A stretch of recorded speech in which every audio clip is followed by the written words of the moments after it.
Hello and welcome. In this video, we're going to take a look at exponential functions in particular and actually see why we might be interested in using exponential functions for a few applications.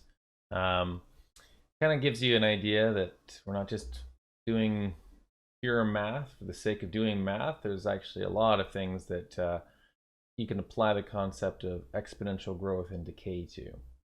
So let's take a look at a couple examples here. I've got exponential growth as being kind of the base model here, and e to the x being the majority of what we talk about. Now, just in general, whenever you have an exponential growth curve, you can expect it to pass through a point here, and that would typically be at the point 0, 1, and then it continues to get steeper and steeper over time. Now that basic model there can explain a lot of phenomena, or it can be applied to a lot of phenomena, like GDP being exponentially growing, or in the case of what we're going through right now with COVID-19, without having any sort of measures in place, we can see cases have this same sort of exponential curve. Everybody talks about flattening the curve. Well, what we don't want is an exponential growth in that case. Also investments, and here's an example. If you have, well, you may be familiar with this model. If you have some sort of annuity with regular payments, we can look at the future value of some investment at a given moment in time. So future value, FV, is equal to the amount of your regular payment, PMT being here a regular recurring payment. And then the formula gets a little bit nastier looking here. 1 plus I to the power n minus 1 all over I. And you may or may not be familiar with this formula. In this square brackets here, I would be the periodic rate of interest. So it's essentially the portion of interest that you get charged per payment. And n here is going to be the number of payments. And we can use this model to take a look at the balance in some sort of investment, maybe like an RRSP, for instance, something that you're contributing to regularly at the same interval, and you can see what the balance looks like. And over time, the balance of this would be growing. So instead of looking at this with respect to time, let's look at this with respect to how many payments you've done. So along the horizontal axis, maybe we'll use n. Now this is really just a function of n. You could think of future value. If I just erase this here, I could make this future value after n payments, and it just suddenly becomes function notation. Now, manipulating this around a little bit, we can do a couple things by distributing. Take that PMT and distribute it into the brackets. So taking this PMT, distributing it out, and then splitting up the fractions. Now, this is not as nice of a looking formula, but you can see that there is kind of a form here of, we've got some sort of exponential function with a base b to some variable. Typically we'd have x, in this case it'd be n. Now, the amount of your payment and the periodic rate of interest, PMT and I, would be fixed numbers. So this is just some sort of constant. You can call that capital A there if you like. And then this other value here would be also A. So now you have some sort of function like f of x equals A times b to the x minus A. Okay, now there's a couple things that those values do to this function. So first of all, A, when it's being multiplied by this exponential growth function, is going to stretch this graph. So it makes it either taller or smaller. You can kind of see that's what that is doing. It's causing some sort of stretch, a stretch away from the horizontal axis. Now the other part here, when we subtract A, that shifts the function up or down. So it's going to move this function up or down. That's the idea there. Now with those two pieces of information, what ends up happening is, since we're stretching it, it's no longer going to go through the point 0, 1. When we stretch it by A, it's going to go through a point 0A. So it stretches this away from the x-axis, so that's going to do something like this. It's going to stretch it. Now it's going to go through a point 0, comma a, and there's our initial point. So it's stretched that point farther away, possibly from the horizontal axis, and then we're subtracting a.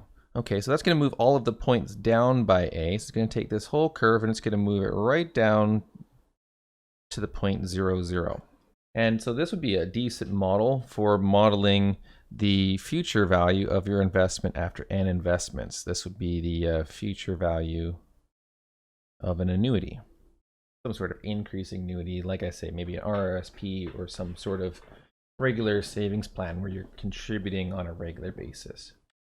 Now, your actual account balance isn't a smooth curve like this. In reality, your balance would be increasing with each payment and with each calculation of interest. So it's not going to be a smooth curve.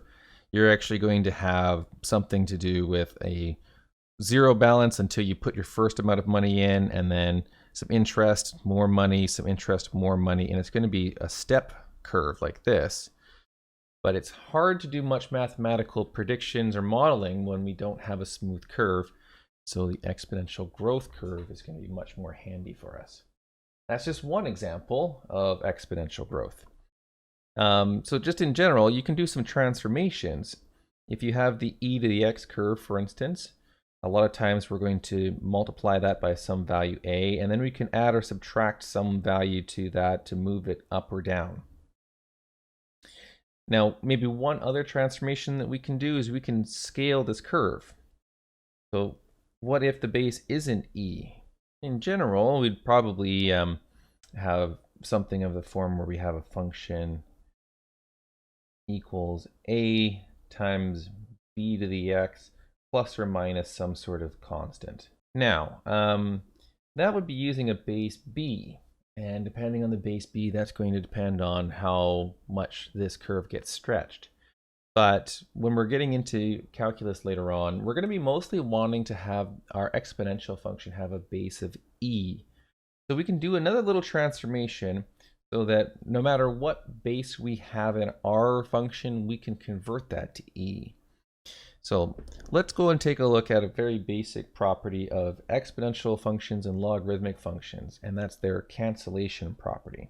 Oh, one cancellation property is if I have e to the natural log of b, for b greater than 0, then that expression is just equal to b. They cancel each other out.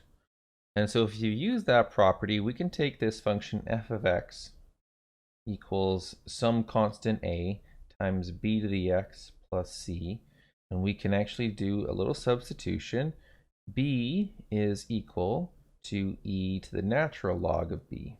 And then using a property of exponents, if you have an exponential function to another exponent, multiply the exponents.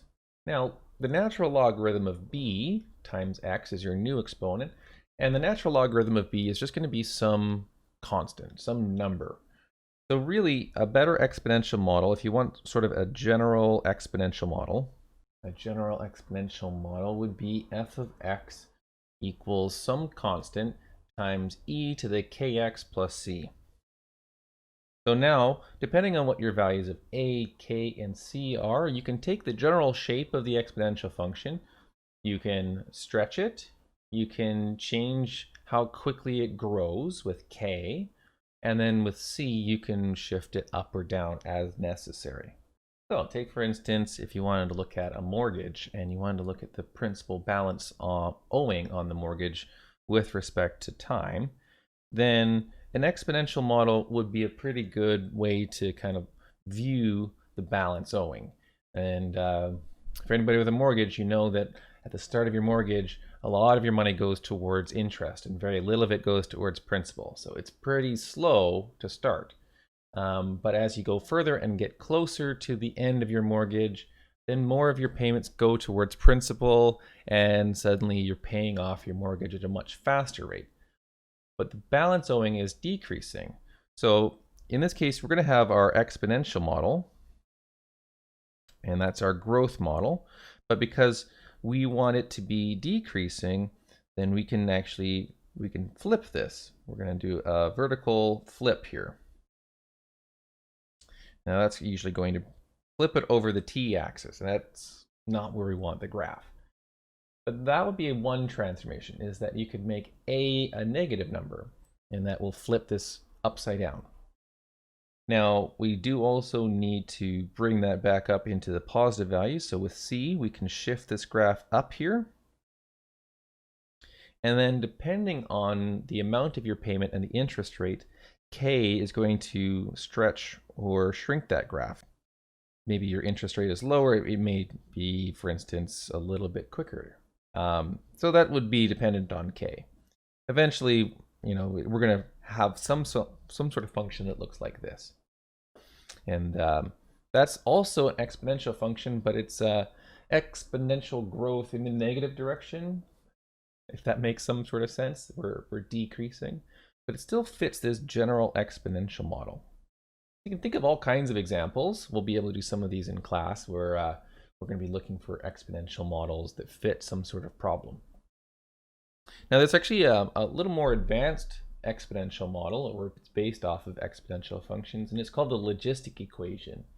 Now, for instance, population growth is very exponential. We can see that populations are increasing at a faster rate every year, and so that has sort of exponential growth. The Logistic Equation is a great model for when exponential growth eventually has to slow down and it's going to reach some sort of maximum capacity. So here's an example for what the Logistic Equation looks like. So the Logistic Equation, we start off with exponential growth, but at a certain point in time, it starts becoming obvious that exponential growth is not sustainable. There is, in fact, some sort of maximum capacity, like a ceiling. We're not going to be able to support that population, for instance. So eventually this has to slow down and it levels off and we get closer and closer to our capacity. So that's a very famous equation. It's based on calculus. It's based on using rates of change and some modeling to come up with this equation. A little bit more advanced. F of x equals some constant over some constant minus some constant e to the negative kx. And so it's still based on the exponential function, but because of all of these transformations, where especially you see that the exponential function's in the denominator, it actually has a completely different shape. But the Logistic Equation can be used in any sort of application where things grow quickly, but then the curve flattens out as we approach some sort of maximum value. Again, you probably hear the term flattening the curve. Well, you can think maybe like the Logistic Equation is an example of trying to flatten the curve out, where we want some sort of maximum capacity. All right, well, I want to show you how you can make your own exponential model if you have some data. I'll show you a couple different methods for creating an exponential model. We can do that either with just a scientific or business calculator, or we can do that through something like Excel, some sort of spreadsheet software. Just so that, if you took a look at, let's say, some sort of stock price and you were looking at that closing prices for several days kind of idea, you could maybe take a few points and try to approximate a decent model in an exponential growth. Or you could be taking a look at some sort of investment, whatever, or maybe population growth, any one of those kind of things where you have a few data points, and even if it is a little bit sparse, you can try to fit an exponential growth curve to it. Okay, here I've got some data that I've just kind of made up and put onto a graph. So if you have enough data, you can maybe try graphing it and see what the general shape looks like. And if it starts to look a little bit like an exponential growth curve, then hopefully we can actually create a model that makes sense. Now, we're going to assume we can make some kind of model of the form f of x equals a e to the kx. Notice that I don't have some sort of plus c at the end there. What you tend to do when you're making an exponential model using either a calculator or some sort of spreadsheet software like Excel is you assume that that c is going to be 0, that it's not been shifted up or down. If that is something that you need to adjust, then you can take all of these data points and you can subtract something from them and shift them so that c does end up equaling 0. So I'm going to show you here, I've got a business calculator. This is the Texas Instruments Business Analyst 2, and it comes in Plus or Professional, but they're basically the same model. Now, if you have a scientific calculator, it should be fairly similar, but I've got my business calculator here just so I can show you.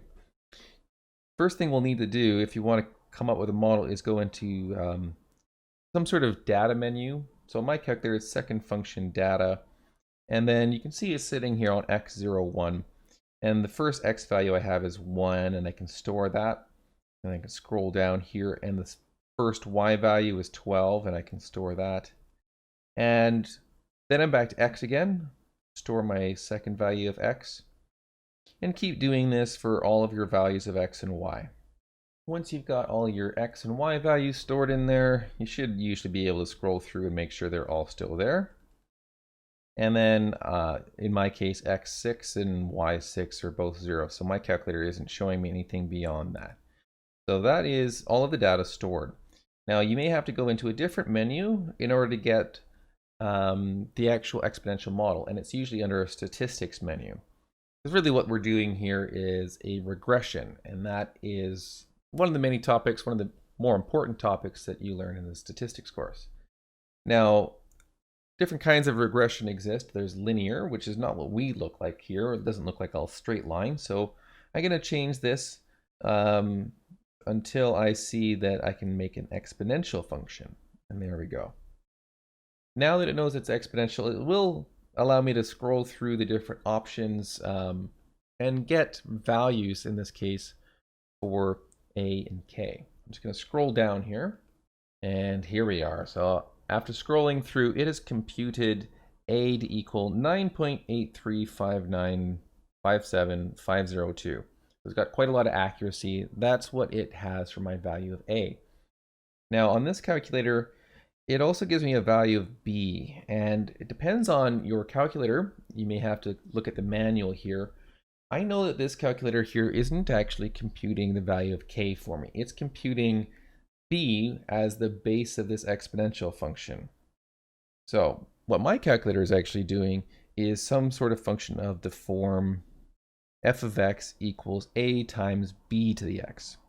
But I can put those two values into this function, and it's really good to try to keep lots of accuracy. Just for the sake of this example, I'm just going to only keep 4 digits or 3 decimal places. Okay, I'm done with the calculator here, and there is the model that the Texas Instruments Business Analyst 2 gave me. Now I do need to make a little conversion to that so that I can change this into e to the x. And that's, again, just knowing that if I have b, it is equal to e to the ln b. So if I have b to the x, I can change that into e to the ln b x, and that is of the form e to the kx then. I just need to compute k, which is equal to the natural logarithm of b. So I can do that with my example here. K is equal to the natural logarithm of 1.203. And again, maybe use more digits if you can. And that works out to be about 0.185. And there you have it. I can actually go and put these pieces back together here and say that this is a function, f of x equals 9.836 times e to the 0.185x. There we go. Now, I'm going to do that same thing again, but using Excel. Okay, so in Excel now, I have put those values in on 2 columns, x and y. And what I would suggest doing is, let's see if we can make sure that the graph does still look exponential. Of course, this can be a lot more accurate than drawing it by hand, but I'm going to go to insert a scatter plot, highlighting those 2 columns. Just a basic scatter plot will do. And there you have it. It's a little better than my drawing, and it still looks exponential. Now what we want to do with this is we want to go and try to draw the curve and find out what the equation of the curve is. And a lot of that can be done over here in the chart tools section on Excel. So there are the options to add chart elements in here, and we can add a trend line. Now with trend line, we can go with linear, and that will give you a preview of what it looks like, but we want exponential. So I'm going to click on that, and you can see, oh, sure enough, that seems to fit all of our data. But what's the equation of that line? Well, there are the ability to edit each individual part of the graph when you double click it. So I have double clicked that trend line, and you can see I have lots of options here. If I've made a mistake, I can change that to a different sort of regression. I can go and change that to power, and that doesn't seem to look as good. So definitely want to keep that exponential. And then I can go ahead and I can display the equation on the chart. Pretty small, but because I can now select that, I can then also change text options on there. I can change the font size and whatnot. Lots of options there, and you can move it around to wherever it seems to fit the best. Okay, so now you can see I've also got the same model here. Y equals 9.836 e to the 0.184x. Okay, so that might be just a little bit of rounding error on my part when I'm doing things by hand. Maybe I can zoom that in a little bit more. There we go. So there you have it. That's another way that you can turn your data into an exponential model, and that will allow us to be able to plug in numbers and predict what's going to happen. Maybe when we get to future values of x, we might be also able to figure out how long it's going to take for us to get to a certain value. But that's it for now. I hope that kind of helps give you a little insight on what we can do with exponential functions, and we'll do some more examples in class. Thanks for watching.